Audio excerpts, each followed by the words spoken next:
কি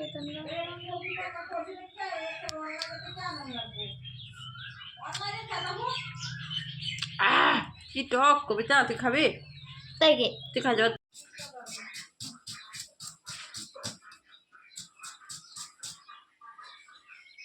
আজকে কি বানাবো জানো?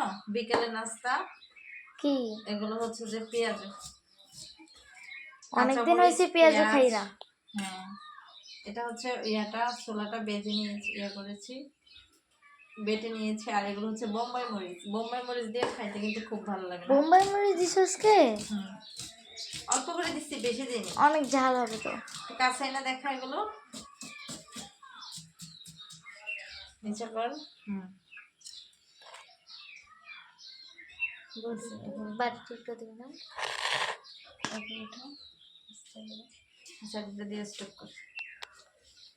বিকেল হলেই প্রতিদিন কিছু না কিছু নাস্তা খাইতে হয়। আজকে ভাবতেছি পেঁয়াজও খাবো।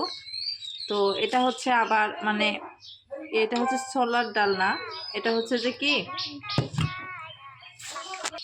দুপুরে মশারির ডাল ভিজিয়ে রেখেছিলাম। আর এখানে আছে কাঁচামরিচ, বোম্বাই মরিচ, দুইটা একসাথে। পেঁয়াজ বেশি করে নিয়েছি, এবার একটু মাখিয়ে নেব। ওরে বাবা, এটা তো খুলতে পারি না।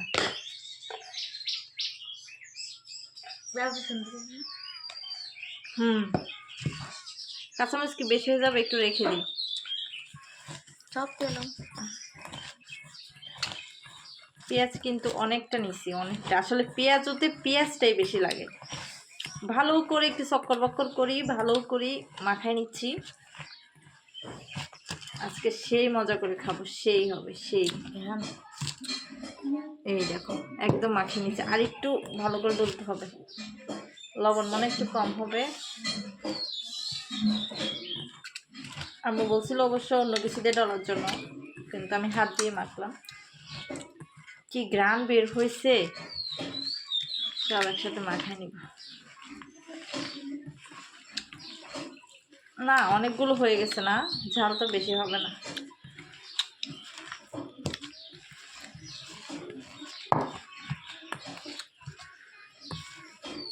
অনেক মজা আছে, বাট তোমার লাগে না, আমার খাওয়ার টাইম নেই। এই দেখো কি সুন্দর।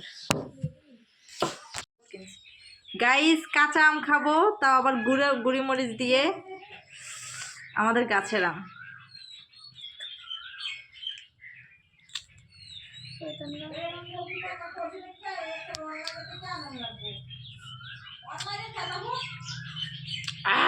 কি টক কবিতা, তুই খাবি? তাই কে তুই খা যাও না।